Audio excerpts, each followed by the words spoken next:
What's up again, guys? Brian here at 3TR, bringing you another episode of my weekly Q&A show, The People's Questions, episode 154. Before I begin with your really solid list of questions, I would like to thank the winner of this particular episode of coming up with the question of the episode, going to actually one of my newer subscribers, surprisingly, Mr. Rob16164. So congratulations on getting the question of the episode on your first try, and hopefully you'll win a couple more episodes in the future.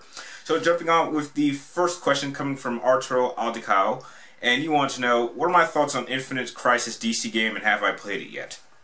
As much as a DC person as I am, I'm not really a big fan of these MMO type of games, and so yeah, I haven't really played it. I know that a lot of my friends and viewers have really enjoyed the game, but it's just not the type of game I usually like to play myself. The next question comes from Ace Arcadia, sorry.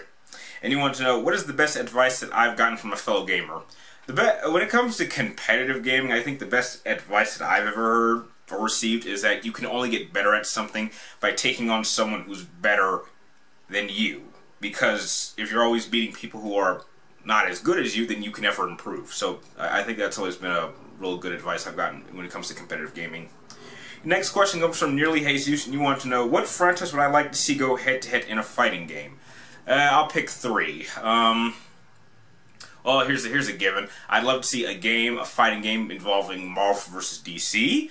I would love to see a fighting game involving Mortal Kombat and Street Fighter, and I know Capcom's really touchy on the whole fatalities thing, so I wouldn't mind if they made two different versions of the game, one that's M-rated and then one that's teen.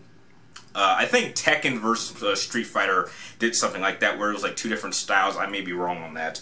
And I think the last one would be, I'd love to see like a Star Trek versus Star Wars game. I think that'd be a little interesting. Seeing Darth Vader go up against Captain Kirk, I think that'd be kind of interesting.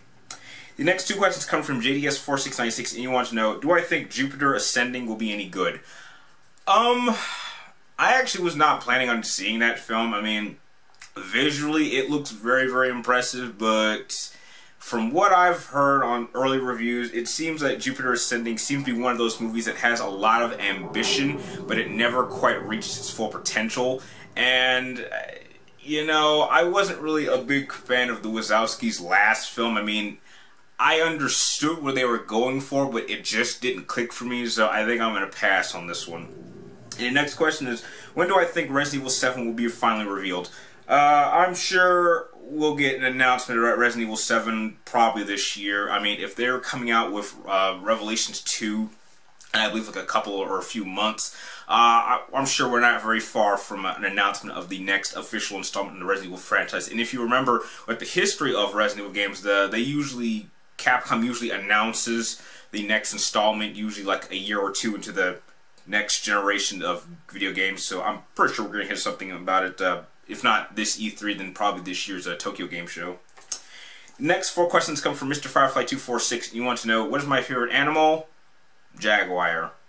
What do I think of Exodia, the all-powerful? For those of you that don't know what he's talking about, Exodia is a monster from probably my favorite card game series of all time, Yu-Gi-Oh!, which, I still have my 3 decks. And the funny thing about Exodia is done in 5 pieces. If you happen to draw all 5 pieces, you automatically win. Exodia is nice, but I've very rarely encountered duelists that actually like to use Exodia. It's not really fun to be able to win a duel just by drawing 5 cards. It's much better to build your own deck and take it on with other duelists. Your next question is, what do I think of the Angry Video Game Nerd? Oh, I think he's awesome. He's very entertaining. I've actually been watching him since high school. I think he's kind of slowed down on his game reviews. I'm not sure. I'm not sure if he has officially stopped. I know he recently came out with an Angry Video Game movie, which I haven't had a chance to see, but I'll definitely try to get my hands on a copy of probably maybe in the next month or two. But yeah, I think he's awesome. I think his style of reviewing is not particularly the type that I would prefer for myself, but the thing that I like with extended reviews like he does, he likes to make them entertaining, and that's just like the one quality that I'm unable to do with my reviews. But I definitely think his videos are cool. And your last question is, what is the best video game graphics? Probably Uncharted 4. I mean, I've just seen screenshots of those games' graphics at 60 frames per second, and I know, as much of a kind of biased fan of Naughty Dog as I am, I'm willing to admit when they've got some pretty aggressive graphics, and Uncharted 4 looks pretty damn good. And now, the last two questions coming from the winner of this episode, and Mr. Rob16164 with his two questions. His first question being, was I ever a fan of Killer Instinct? No. When it comes to fighting games, I was always more of a Mortal Kombat person. I dabbled in Street Fighter here and there, but I never quite got into it, but I was always a Mortal Kombat person. And speaking of Mortal Kombat, that actually comes into this episode's question of the episode, and you want to know, what is my all-time favorite finishing move in Mortal Kombat history? Well, instead of explaining it to you guys, I think it's best I just show you. So if you happen to be a young child or a young viewer of mine, I suggest you stop the video right now because this is pretty gruesome. So here it is.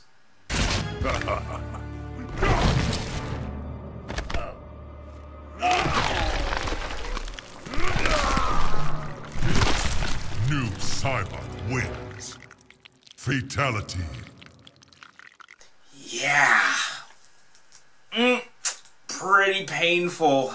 I gotta say, whoever came up with the idea for that finishing move needs an award, because that is by far the most painful to watch fatality I've ever seen. I mean, there's some fighters that you kind of get an idea of what their finishers are going to be, but that is the type of finisher that you could only pull off with two characters, and God, it just goes on for so long, and it's just painful to watch. After that, those are all the questions that you guys sent for this particular episode of the People's Questions. I'd like to thank you guys for sending them in. If you guys have any questions you would like me to answer in next week's episode, be sure to type them in the comments down below, but make sure you get them into me before next Wednesday, before I start filming this episode. And if you like this video, feel free to like, comment down below, and please subscribe to check me my future episodes of the People's Questions every Friday. And like always, thank you guys for watching. You're awesome, and I'll see you next time.